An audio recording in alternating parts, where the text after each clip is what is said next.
If someone is treated as if his life is worthless, he begins to believe it. But his life isn't worthless, Cole protested.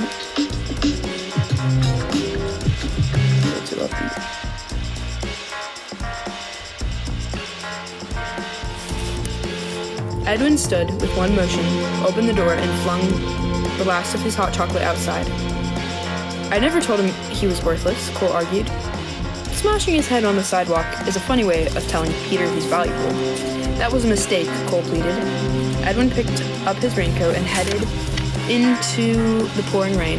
Hell of a mistake, he called back, pulling on his coat as he strode toward his boat. Wearing only a t-shirt, Cole ran after Edwin. I've said I'm sorry, he shouted. Edwin stopped in his tracks and turned so suddenly, Cole nearly ran into him. That doesn't help Peter. He turned and continued toward his boat. What more can I do? Cole pleaded. Edwin kept walking, ignoring the rain and cold. I'm not sure anything can help now. When he crawled into the boat, he gave the starter rope a sharp pull, and the engine roared to life. There is one way to help him, Cole blurted, but his voice was drowned out as Edwin revved the engine to steer the boat away from the rocks. You're not listening, Cole screamed across the water. I can help him! Edwin gunned the engine and angled out of the bay, refusing to look back. As Cole watched the boat disappear into the rain, he picked up the strand of kelp off the shore and gave it a hard fling. Maybe Edwin was right, and nothing could help Peter.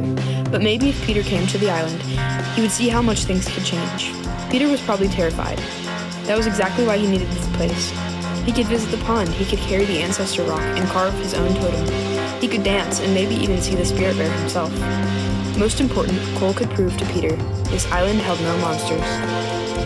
Long after Cole returned to the cabin and stoked the barrel stove, he kept thinking about Peter. How had Peter tried to commit blank? And what if he had succeeded? Cole shuddered. If only Edwin hadn't left in such a hurry.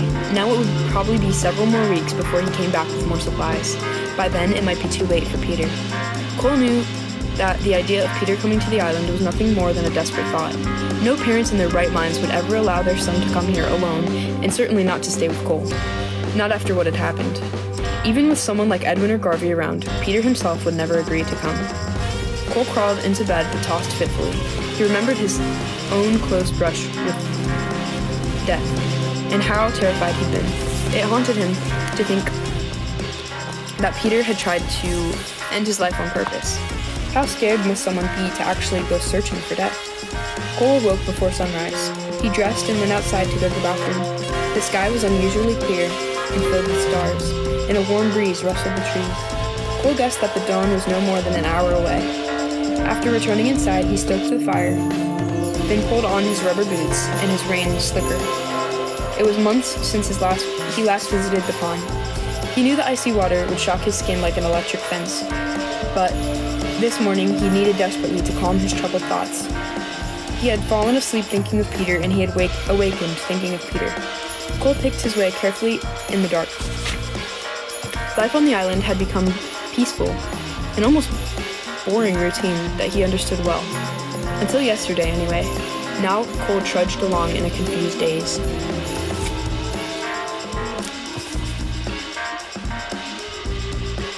Reaching the pond, he stripped in the darkness, then waded in without hesitation. The icy water stung his skin like fire. He tried to relax, but the cold quickly drove him to the shore. This water would unalive him if he stayed in it long. There hadn't been time to breathe deeply and clear his mind. By the time Cole dressed and carried the ancestor rock, the sun had peaked above the trees. Then he heard an unexpected noise. The unmistakable buzz of Edwin's outboard engine floated over the trees. Cole took off at a dead run down the slope. What was Edwin doing back so soon?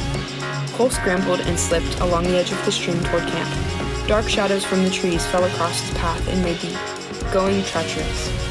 Several times he slipped on icy rocks and sprawled flat in shallow water. Cole arrived in camp, breathing hard. He found Edwin inside the cabin, waiting calmly by the window. What are you doing here? Cole stammered, his teeth chattering.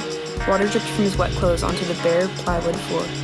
What'd you do, go swimming with your clothes on? Edwin asked. I heard your engine, so I ran back from the pond. I slipped some. What are you doing here? Get some dry clothes on, Edwin said. While Cole changed, Edwin sat gazing out the window, his thoughts far beyond the bay and the island. Finally, Cole sat on the edge of the bed. "Why are you here?" he asked. Edwin picked at the rough edge of the table with his chipped thumbnail. "Peter tried again last night to commit. His parents are desperate." Edwin placed both hands flat on the table. "Yesterday when I left here, you said you could help Peter, and you hollered after me that I wasn't listening. Well, now I'm listening. Tell me what you meant." End of chapter 24. What are we thinking, guys? What are we thinking? Do you think he's gonna agree to pull up to the island? I don't know. Of course, Dance. I appreciate the appreciation. Thank you for listening. Should we do another chapter? See what happens? One more chapter.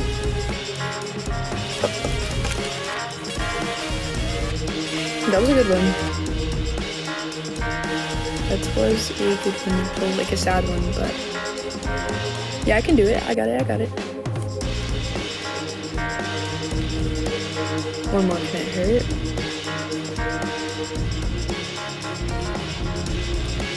Okay. Let's do one more.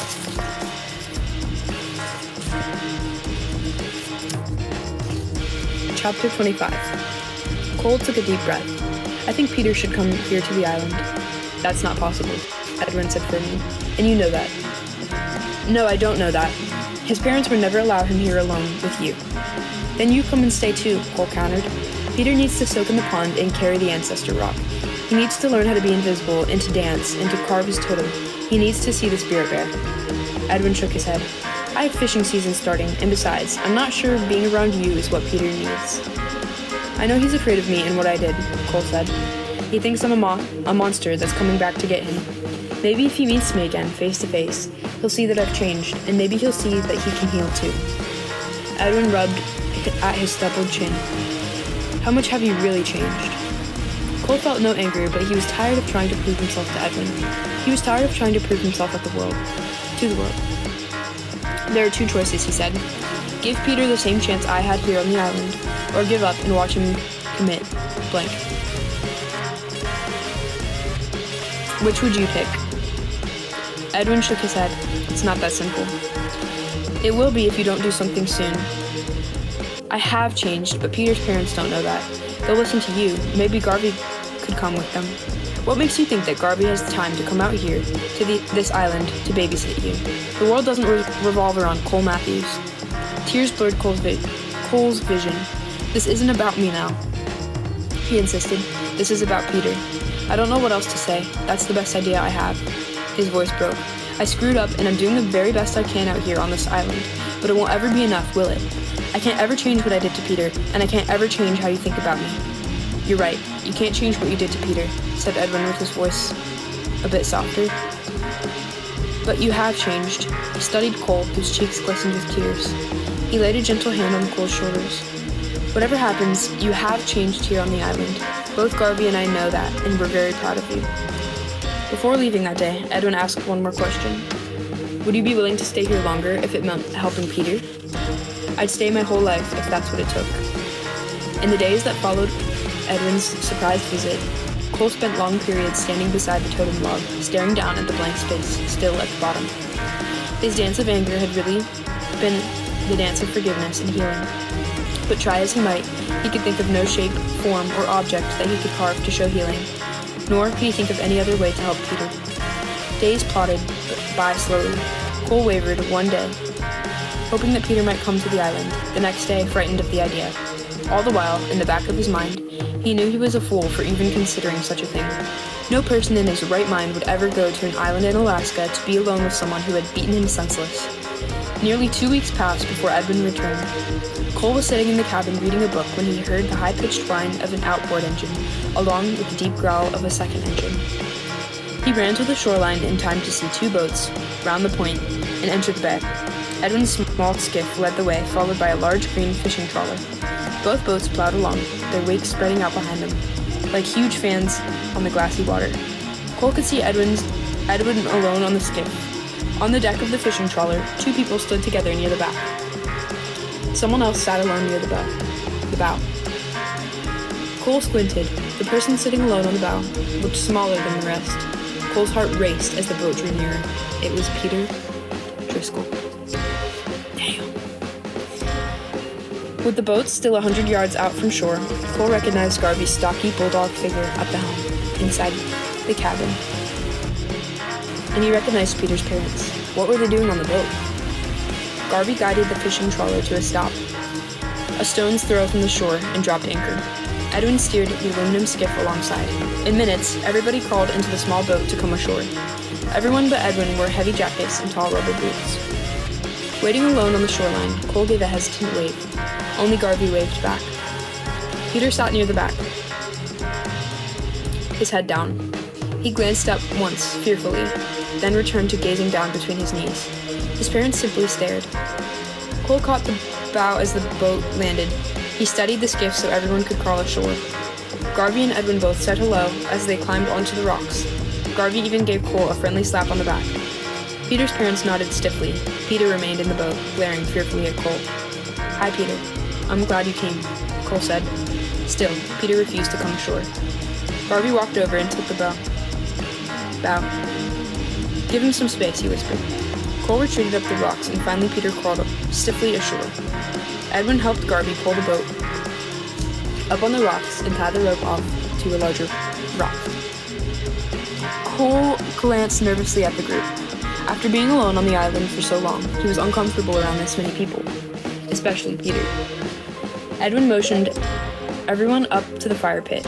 Peter took awkward steps as if struggling forward into a gusty wind. Then the rest walked in silence except for Garvey. "Have you been, Champ?" he asked.